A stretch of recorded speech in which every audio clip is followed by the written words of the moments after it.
Hello and welcome. Today we are going to deal with part 2 of history chapter Emergence of Nationalism in India. If you missed the first part, there it is, and also in the description box below. Now in the last part we spoke about the non-cooperation movement. In this part, let's start with why was that non-cooperation movement withdrawn? Here's what happened. In February 1922, the police opened fire on an unarmed crowd at Chauri Chaura in the district of Gorakhpur in Uttar Pradesh. People were really angry about it.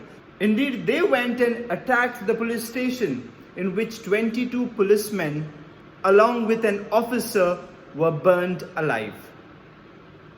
Now Gandhiji realized that this was taking a violent turn. Hence, he had to withdraw the non-cooperation movement. Now, if you have not already subscribed to this channel, do that and let's get into this class. Simon Commission. Towards the late 1920s, the two factors influenced Indian politics.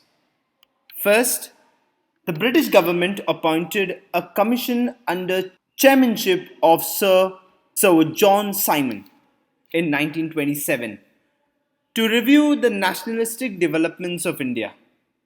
Secondly, the economic depression of 1929 brought a decline in agricultural prices.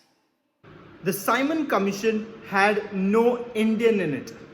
All of them in that commission were Britishers. Now this did not go well with the Indians. So they protested. And because they protested, there was a lathi charge from the British side, in which Lala Lajpat Rai was brutally lathi charged and he succumbed to his injuries. He died. Now Lalaji was considered as the symbol of power.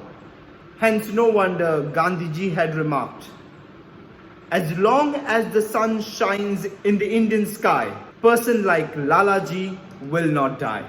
During this time, lot of revolutionaries began to emerge.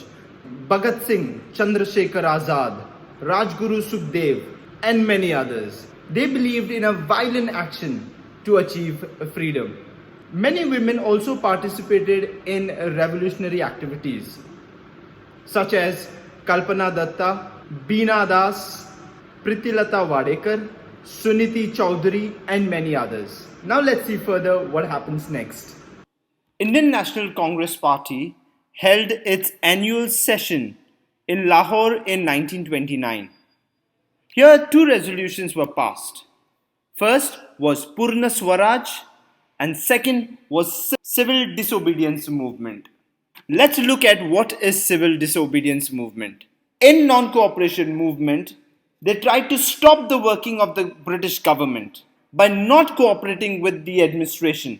Here the Civil Disobedience Movement aimed to paralyze the administration by performing various illegal activities. Now, Gandhiji demanded the abolition of the salt tax, prohibition of liquor, and to end the monopoly of the British government to manufacture salt. Now, the government rejected all these demands. Hence, Gandhiji decided to start a countrywide satyagraha by breaking the Salt Act. Let's look at the Salt Act. Salt was and is essential commodity and was used by both rich and poor. Now before independence, British had a monopoly in its production. So only they could manufacture salt. In fact, they imposed tax on it. Let's see what did Gandhiji do. On 12th March 1930, Gandhiji along with his followers began his 385 kilometers march from Sabarmati Ashram to Dandi in Gujarat. He called upon different people to join the civil disobedience movement fearlessly. On 5th April 1930, Gandhiji picked up a fistful of salt and broke the Salt Act. The whole country was electrified with this news. The Salt Satyagraha was launched on many other sea beaches in the country. It was launched in Maharashtra, Orissa, Gujarat and Madras. Even women actively participated. Some of the notable women were Sarojini Naidu, Kamla Devi, Chattopadhyay, Kamla Nehru, and Suchita Kriplani. Hundreds of people were killed during the Satyagraha movement. Now Gandhiji had to call off this movement because even this movement was turning into a violent one. Let's see further what happens next. Now Gandhiji was invited for the roundtable conference in London to discuss the constitutional reforms for India. But he was very disappointed with all the talks that happened during the roundtable conference. Soon after that, the British Prime Minister sent Sir Stafford Crisp to India in March 1942 to carry out negotiations with the Indian leaders. The Crisp mission suggested dominion status, but this was a big failure. So on 8th August 1942, Quit India resolution was passed, and Gandhiji gave the masses the slogan of do or die.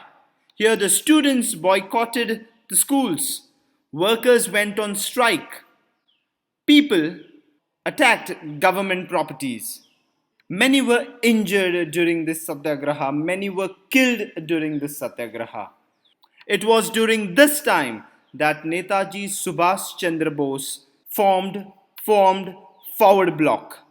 He inspired the people with his slogan, "Tum mujhe khoon do, मैं तुम्हें आज़ादी दूंगा." So on March 1947, Lord Mountbatten was appointed as the Viceroy, and the responsibility of transferring the political power was given to him.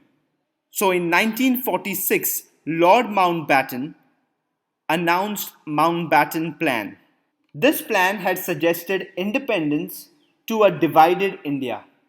India would be divided into India and Pakistan. The freedom was given to the Indian princely states to either join one of them or to remain independent. The British Parliament passed the Indian Independence Act on 18th July 1947, granting independence to a divided India. So on 15th August 1947, India achieved its independence.